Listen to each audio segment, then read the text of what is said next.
అంటే ఏపీలో జరుగుతున్న రాజకీయాలలో ఒక రకంగా చెప్పాలి అని అంటే 3 పార్టీలకు సంబంధించి ఒకరి మీద ఒకరు విమర్శలు కావచ్చు, ఆరోపణలు కావచ్చు. ఇదంతా ఒక ఎత్తు అయితే సొంత చెల్లి షర్మిల గారు జగన్మోహన్ రెడ్డి గారిని టార్గెట్ చేస్తూ మాట్లాడుతున్న మాటలు రోజు రోజుకి హాట్ టాపిక్ అవుతున్నాయి.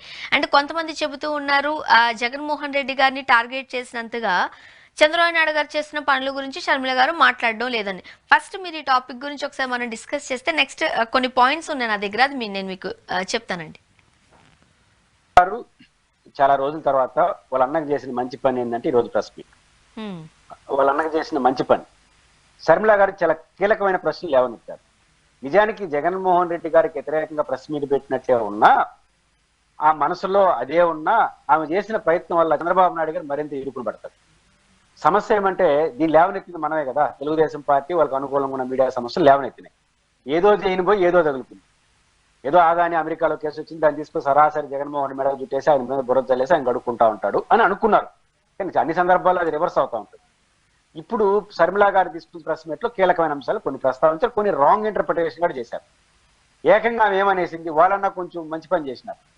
ఏమని, కొంతమంది పొలిటీషియన్స్ కి లంచాలు ఇచ్చాడు ఎవరు, ఆదాని అని అమెరికాలో కేసు అయింది, కొంతమంది పొలిటీషియన్స్ ఇచ్చే జగన్ కూడా పొలిటీషియనే కదా అని వాళ్ళ మాట. ఈ ఏకంగా ఆంధ్రప్రదేశ్ ముఖ్యమంత్రిని రాసేస్తాం. 60 పేజీల నోట్లో బహుశా షర్మిల గారికి ఇచ్చినట్టున్నారు ఆ నోట్ ని అమెరికా నుంచి ప్రత్యేకంగా. ఆ 60 పేజీల నోట్లో స్పష్టంగా ఉందంట Andhra Pradesh chief minister YS Jaganmohan అని చెప్పేస్తున్నారు అని. మరి నాకు తెలియదు, ఆ దగ్గర సమాచారం నిజంగా సమాచారం ఉంటే మీకు అందరూ చూపించేసి ఉంటుంది ఎక్కడెక్కడ పేర్లు ఉన్నాయని. దాన్ని చూపించరు, పేజీలు 60 పేజీలు 32వ పేజీ చెప్తారు కానీ ఆ చూపించరు ప్రజలకి. ఉంటే కదా అన్ని పేజీలు ఉంటాయా కేసు, ఎఫ్ఐఆర్ లో ఉంటుంది కానీ అన్ని పేజీలు కేసు పెట్టిన దాంట్లో ఎందుకు రాస్తాడు? ఇది మొదటి పాయింట్. ఈ రోజు ఎందుకు నేను షర్మిల గారు మంచి పని చేశారు అంటే క్రూషియల్ క్వశ్చన్స్ కొన్ని లేవనెత్తారు.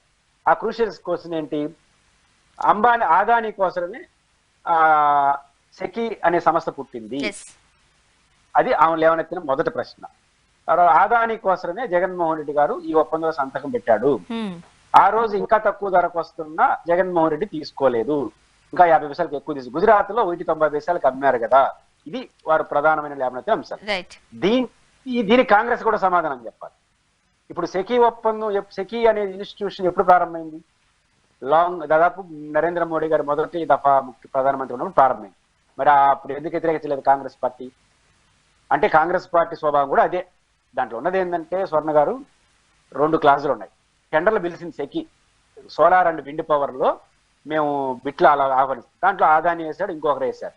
వాళ్ళు ఏం కండిషన్ పెట్టారంటే ఈ సోలార్ అండ్ విండ్ పవర్ ని ఉత్పత్తి చేయాలి, మరియు ఆ ఉత్పత్తికి అయ్యే పరికరాలు ఉంటాయి కదా వాటిని కూడా కన్స్ట్రక్ట్ చేసే కంపెనీగా ఉండాలని క్లాస్ పెట్టారు. అది ఊర్లో వీళ్ళిద్దరే ఉంటారంట. ఆ రకంగా ఇండైరెక్ట్ గా ఆదానికి ఉపయోగపడే పని నరేంద్ర మోడీ గారు చేశారు అంటారు. అది చేసినప్పుడు ఎందుకు కాంగ్రెస్ పార్టీ గమ్మునుంది అంటారు. అలాంటి సెకీతో చాలా కాంగ్రెస్ రాష్ట్రాలు కూడా ఒప్పందాలు చేసుకున్నాయి కదా. ఇక్కడ ఏంటి, ప్రైవేటీకరణ వైపు మొగ్గు. అసలు కాంగ్రెస్ పార్టీ ప్రైవేటీకరణకు వ్యతిరేకమా? ఇప్పుడు మన పోర్ట్ ఉంది, ఆ పోర్ట్ ని అమ్మేస్తున్నాడు జగన్ అన్నారు, వ్యతిరేకిస్తున్నారు. మనం అమ్మవా? కాంగ్రెస్ పార్టీ కర్ణాటకలో తెలంగాణలో ప్రైవేటీకరణ చేయట్లేదా? ప్రైవేట్ కంపెనీలతో ఒప్పందాలు చేసుకోలేదా? కాంగ్రెస్ ఏమైనా ప్రైవేటీకరణకు వ్యతిరేకం? అసలు నూతన ఆర్థిక పారిశ్రామిక విధానాలు దేశంలో ప్రవేశపెట్టిందే పివి నరసింహారావు. కాంగ్రెస్, మన్మోహన్ సింగ్, ప్రపంచ బ్యాంకుని అంగీకరించింది ఆయన. దాని కొనసాగింగా బీజేపీ ఇంకొంచెం ముందుకు వెళ్తున్నారు. కాబట్టి ప్రైవేటీకరణ కాంగ్రెస్ ఏమైనా వ్యతిరేకమా? రెండో పాయింట్ ఏంటంటే ఆదానితో ఒప్పందం తెగ్గొట్టాల్సిందే అని గట్టిగా మాట్లాడింది. ఇప్పుడు చంద్రబాబు గారు సమాధానం చెప్పాలి.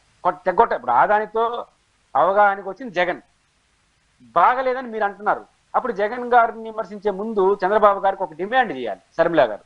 ఆ డిమాండ్ ఏంటి? చంద్రబాబు నాయుడు గారు జగన్మోహన్ రెడ్డి గారు చేసిన తప్పుని సరిదిద్దండి, సెకీతో ఒప్పందాన్ని రద్దు చేసుకొని మంచి ఒప్పందం చేసుకొని చంద్రబాబు గారు డిమాండ్ చేయండి. వాళ్ళందరి మీద కూడా కేసు పెట్టమనండి. సెకీతో చంద్రబాబు గారు ఒప్పందం చేసుకున్నారంటే విచారణ జరపమని చెప్పండి. ఆ డిమాండ్ ఎందుకు చంద్రబాబు నాయుడు గారు చేయట్లేదు? ఇప్పుడు చంద్రబాబు గారు విచారణ చేసే స్థాయిలో ఉన్నాడా? స్థితిలో లేడు. వీళ్ళంతవరకు ఎందుకురా స్వామి ఈ తలకాయ తీసుకొచ్చినాం, ఇప్పుడు ఎవరెవరు పోయి ఎవరు పార్లమెంట్ వరకు పోయింది, అది రేపు నరేంద్ర మోడీకి చుట్టుకుంటుంది, మన మిత్రపక్షాల మధ్య గొడవలు వచ్చేట్టుగానే తెలుగుదేశం బాధపడతాం. ఆ టైంలో కొంచెం రెచ్చగొట్టింది షర్మిల గారు. ఆ రకంగా షర్మిల గారు జగన్ గారికి మంచి సపోర్ట్ ఇచ్చినట్టుగా నేను భావిస్తాను. రైట్. అంటే ఎఫ్బిఐ దీంట్లో తలదూర్చేసరికి, అంటే దానికి సంబంధించి వచ్చేసరికి ఒక మాట అన్నారు, ప్రపంచం మొత్తం ఇప్పుడు తమరి అవినీతి గురించి మాట్లాడుకోవడం మీ గొప్ప చరిత్ర అంటూ షర్మిల గారు చాలా సూటిగా అన్నారు. ఇక్కడ చాలా మంది వైఎస్ఆర్సీపీకి సంబంధించిన నేతలు కూడా ఈ విషయానికి సంబంధించి మాట్లాడుకుంటున్నారట. ఏం చెప్తారు?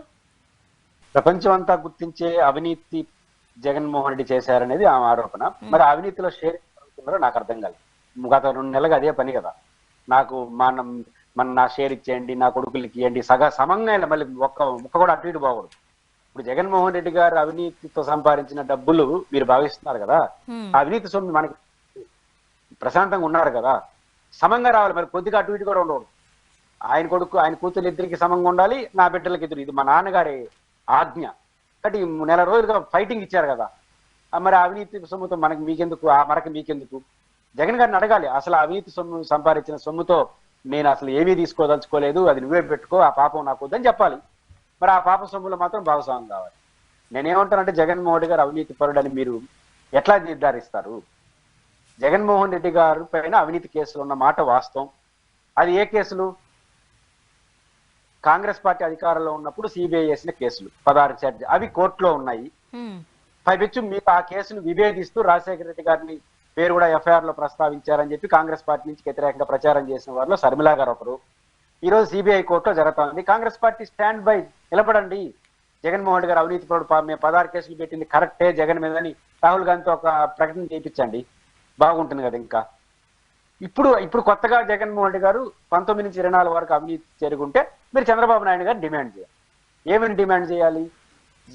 జగన్మోహన్ రెడ్డి గారు సెకీ లాంటి సంస్థతో చేసుకున్న ఒప్పందాలపైన సిబిఐ విచారణ జరిపించండి, దాన్ని వ్యతిరేకించండి అని చెప్పి చంద్రబాబు గారు డిమాండ్ చేయాలి.